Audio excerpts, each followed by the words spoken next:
It doesn't make any sense to me. It doesn't make any sense how a person who has a story goes on various different platforms and speaks to people that are not even thoroughly invested, let alone interested in the actual story. They haven't gone out of their way to thoroughly investigate the story they're talking about. No, not at all, ladies and gentlemen. These are just robotic presenters being paid to do a job. On the other hand, you have content creators, you have podcasters, you have people that will go out of their way to do their due diligence, people that will go out of their way to do their research, understand every aspect of the case. So when they sit down with you, you can really build that dialogue and have that communication whereby you can give perspective, understanding, you can put the facts on the table, tell your story. You deal with questions, you deal with hard-hitting questions, you deal with opposing opinions. Say the Netherlands dog team gained their expertise in mountain rescue terrain when the Netherlands are mainly flat. I don't know, love. I don't know, but I like the question. They do have excellent dogs and drones. Don't know about the climbing, though.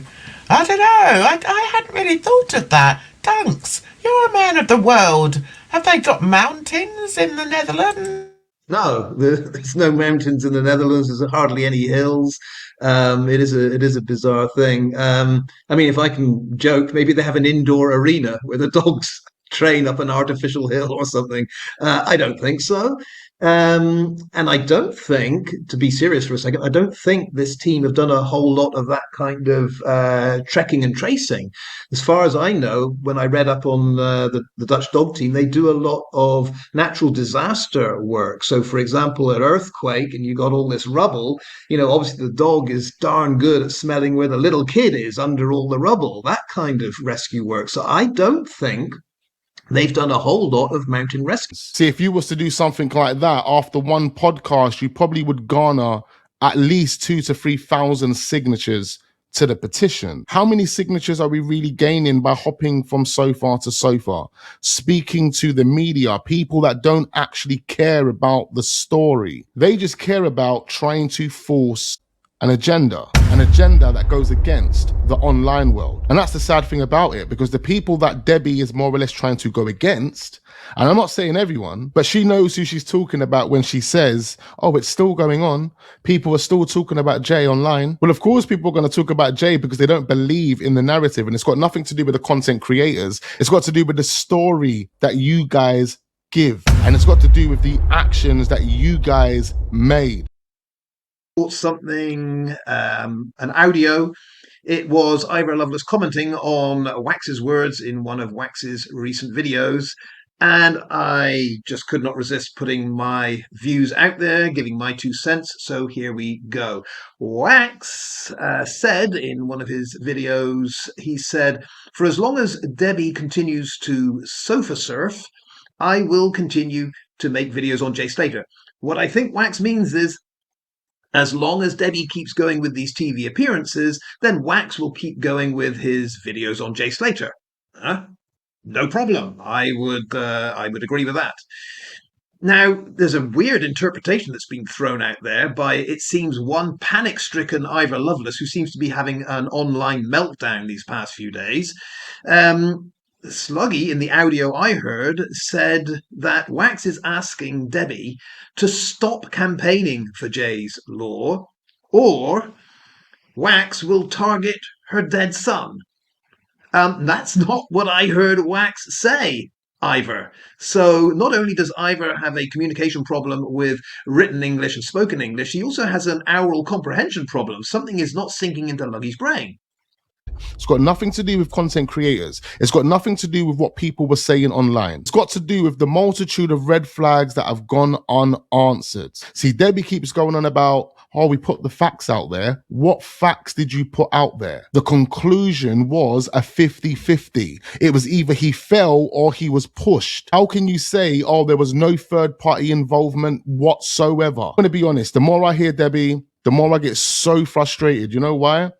because it tells me all I need to know. It tells me that she is Pinocchio. Just to go off on a bit of a tangent, Jan, we get a lot of this from the accident group. They're very confident, absolutely sure in what they're saying. I just don't notice a whole lot of, well, I don't really know, but I would guess, or, it seems to me, apparently. They come out with these statements as if it's a script. And it just makes me think, it's like, well, you're very sure about this, but I'm not sure why. Even Adderley, when he was going on about, well, the body was in a state of decomposition and mummification. Figure that one out. Both things are going on, decomposition, mummification. He said, that's what I would expect in this situation. It's like, well, you work in bloody Lancashire. How many mummies have you come across in your autopsies? It doesn't. They sound so sure. Like, yes, oh, this is what I would expect. It's like, and the pathologist, yeah, this is what I would expect. It's like, well, yeah, how many people have you, Dickie, have you looked at that have fallen off a mountain? I would imagine your routine work isn't, here's another one that's found in a ravine. Oh, okay, yeah, probably trauma to the head, isn't it? I don't like the way these experts, these professionals, these elites are talking to us as if it's all run of the mill in their world. It isn't. There's so much in this case that is so off the wall and bizarre. I would expect a little bit, let's be modest here. I haven't actually dealt with this kind of situation that much. And I'm really put off by the fact that they all seem to be happy to tell us exactly what happened. That isn't the real world. And we'll also keep reiterating the facts. The fact you put out there, which you didn't, because we still don't know why Jay owed Brandon Hodgson £200. We still don't know why Jay's bank declined twice. We still don't know why Jay would have been trying to pay a real estate company, a newly registered real estate company, a company that would have been associated to Chris Tenerife's partner, the same Chris Tenerife that would have found Jay at the bottom of the cliff 29 days later. See, we still don't know the answers to these questions, Debbie, and there's multiple more. I don't think that Wax is necessarily opposed to Debbie making those TV appearances. I think it's the content of what she's saying that is very bothersome. And I find it bothersome too. Anyone that targets what I say, my free speech, they're not a friend of mine, I can tell you that much. But where Sluggy gets this targeting her dead son, it's the opposite. We are the ones, I believe, that are trying to get justice for Jay. We're trying to uncover what it was that was going on that resulted in Jay's death. So Sluggy is way, way out of order with that. See, no one can give us an explanation as to why Jay went to an Airbnb other than Ayob. The problem is Debbie never spoke to Ayob. She never spoke to Rocky. She never spoke to Ayob for well over a year. So at what point are you satisfied? Knowing that you haven't spoken to the two mystery men? The two mystery men, Debbie. The two mystery men who Lucy and Brandon know, but it took 20 days for Mark Williams Thomas to reveal who they were. How much money did you generate on the GoFundMe within those 20 days, Debbie? And there's so much more I could say right now. That's not their job. Their job is to, sniff and find, and that's it. No one ever asked them to explain how he got there. If you found him or your dog's got on the right trail, fantastic. I don't like the way this has been handled. I don't like the way we're supposed to just all accept that they know what happened. And that's why I guess we're still here talking about it, because we feel a little bit pissed off that we've been lectured to for the last 18 months by people that, like a Dutch team of dogs that suddenly know how the boy got to the bottom of the ravine. I don't like it. It pisses me off, actually. Right, I better stop because I'm getting quite angry. Jan, back to you. Troll of the week. Troll of the week. Now this one, what are we going on about? Oh, we got a new one. There's a new one. Someone called Laurie. And Bumblebeat is talking to her. And she says, they are mentally, hang on, let me get this up. They are mentally manipulating the not so bright and very gullible people, mainly elderly and or unemployed with mental health issues. Guys, how does that make you feel? This person thinks that you're gullible, you're mainly elderly, or you're unemployed with mental health issues. I mean, how do you feel about that, guys? Honestly, the crap these people come out with, it's ridiculous. There's a list of things that are just bullshit lies, that are just contradictions and red flags that have never been answered. And Debbie doesn't want them answered. Hence why she doesn't want to sit down with a content creator on a podcast who can do their research into the case and then ask you the hard-hitting questions that you won't have the answers for, because you don't even have the answers for standard questions like, tell me what happened. Tell me what happens, Debbie. Get stuck. Don't know what to say. This is about my 10th sofa that I've sat on and I still don't know what to say. Because obviously nobody knew which way he'd gone. Obviously. She keeps using that word obviously. What was obvious? What's obvious to me, Debbie, is that you're lying.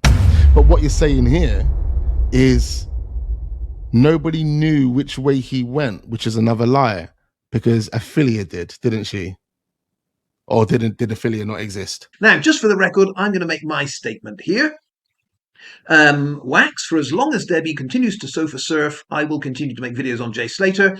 My position is, even if Debbie Duncan stops tomorrow all her sofa surfing and her TV appearances, I'm still going to continue to make videos on Jay Slater. So Wax seems to have some kind of conditional clause there. You know, if you continue to do this, then I will continue to do that. With me, I'm sorry to say, Ivor, it's slightly more radical. For me, it doesn't matter how many TV appearances you do, and it doesn't matter how many sofas you surf on, Debbie Duncan. I'm so riled up that I'm still going to put out, for the foreseeable future, maybe forever, videos on Jay Slater, because until the cover-up is revealed, until we know what went on in the background to this poor lad's death, I mean, we have to find out. For me, it will go on forever. Oh, and then we've got Little Miss Scotland. Little Miss Scotland there. She comes up with a GoFundMe now for a private investigator. Ha ha ha.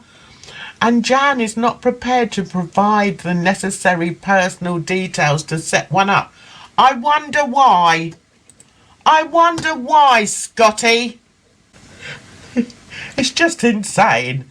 It does make me laugh. I hope they realise they give me great entertainment. And then this person, oh yeah, I think this person called Laurie said, you know, like Duncan said about Jan's contacts. Never heard so much shizzle in my life.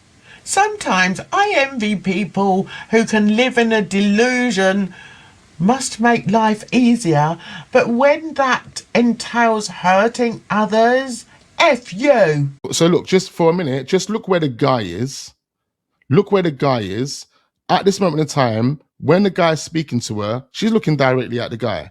But when she starts speaking, look at her body language. It was terrible. It was, you just didn't want to, you know, people saying different things every day. She hasn't looked at the guy once. You know that? She hasn't looked at that guy once since she started speaking. And because obviously nobody knew which way he'd gone, he'd disappeared like off the face of the earth, kind of, really. Off the face of the earth, kind of, really? I mean, he disappeared off the face of the earth. You had his location. His location said he was right next to the road. He told Lucy at the time he felt like he was going to die. Abe said he was lying in a ditch. According to what the girl told him, referring to Lucy, what ditch could he have been referring to? What ditch could he have been talking about, Debbie? Is he talking about the ditch that Jay was found dead in at the bottom of the cliff? Logically. To quote the slugster, Ivor, you've created a monster. We ain't going anywhere.